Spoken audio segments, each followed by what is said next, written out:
thing that we should probably think more about technology would be complexity. Because so far, complexity that we have faced has been within bounds. Now we are having the ability to look at complexity within bounds that we haven't seen in generations or what humanity has ever seen so far. So I think that's the key.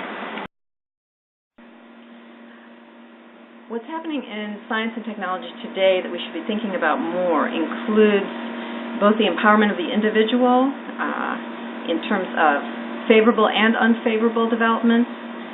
What an individual can do is increasing in both spheres, and what that means is that the world is changing faster than we might realize in terms of what big changes are coming. That would include changes in the environment. We're seeing potentially a tipping point in, for example, pollution.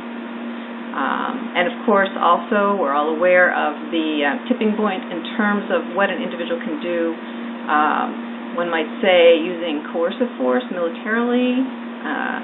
We call them terrorists, but they're empowered individuals and small groups.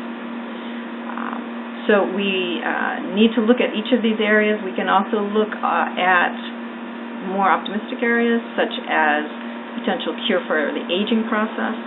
Our society has a deep need to reduce the amount of time human beings spend in a frail health state. Our society cannot carry these costs. So it's urgently necessary to get better control of the aging process. So these are huge changes, huge drivers, and those are some of the fundamental differences we're seeing now. I think for me there's three distinct categories, and one is biotechnology, so engineering our food and all sorts of really crazy things we're doing there. The other is privacy concerns, and the third I would say is, sending out drones to countries to kill people without having actual force there to do it. So I think those are the three. I think in science and technology there's an overemphasis on sort of physical products and things that we can create to make our lives better, because they often have some negative side effects that we don't think about.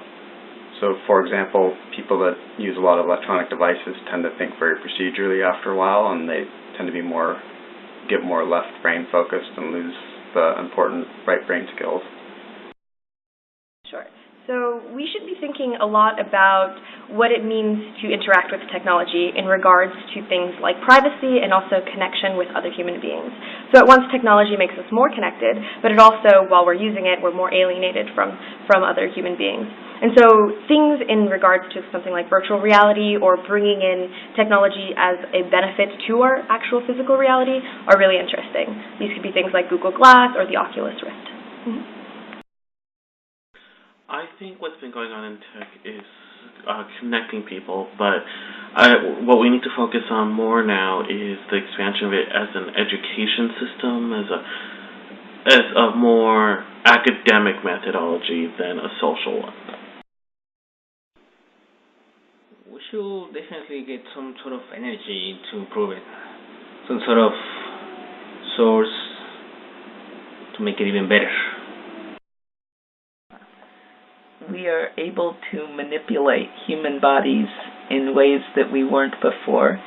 And also in artificial intelligence, we are able to push the limits of what people and computers can do. That's really interesting emerging in technology, crowdsourcing. I think it's an interesting phenomena in terms of how do you pool resources, money together, and equipping and helping folks in third world countries and really eliminating the middleman, the banks, for example.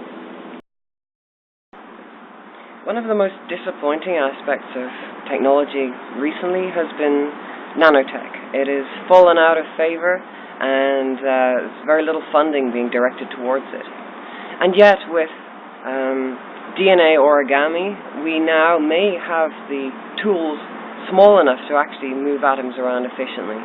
So I would really like to see nanotech being brought back into the fore.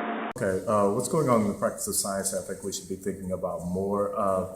I would say I kind of look at the stuff that I do around neuroscience and looking at the neurosciences. I think it's important, particularly because of the call that the Obama administration has just made around trying to expand some of the neurotechnologies that we have in order to better understand the brain.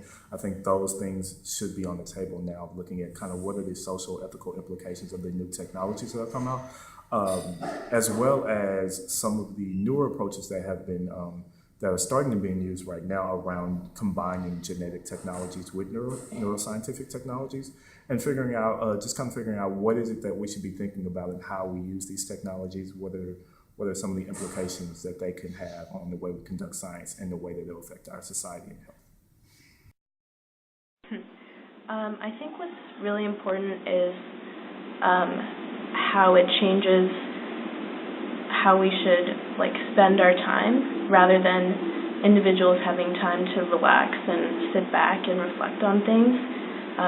People kind of need this constant entertainment and constantly thinking about what others are doing in a way that's not as profound, like looking at people's photos. And I think what's also really important and actually is being studied is how this makes us more stressed out, uncomfortable, makes it harder for us to interact with other people in the natural, physical way. I would see what's going on as the unprecedented profusion of sensors for many very different types of data, and the possibility for processing such data in very heterogeneous and high volume of data, unprecedented historically, and to the potential for lack of privacy therein. Well, there are changes in technology in absolutely every field, in every industry. Of course, I'm mostly interested in the impact of education and technology.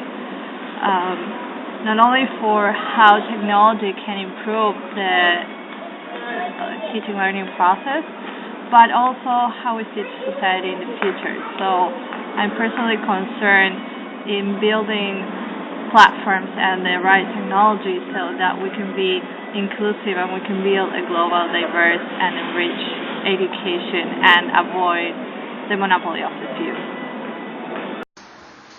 The hottest issue is big data, and the flip side of that is privacy and surveillance. Biotechnology for use for enhancement.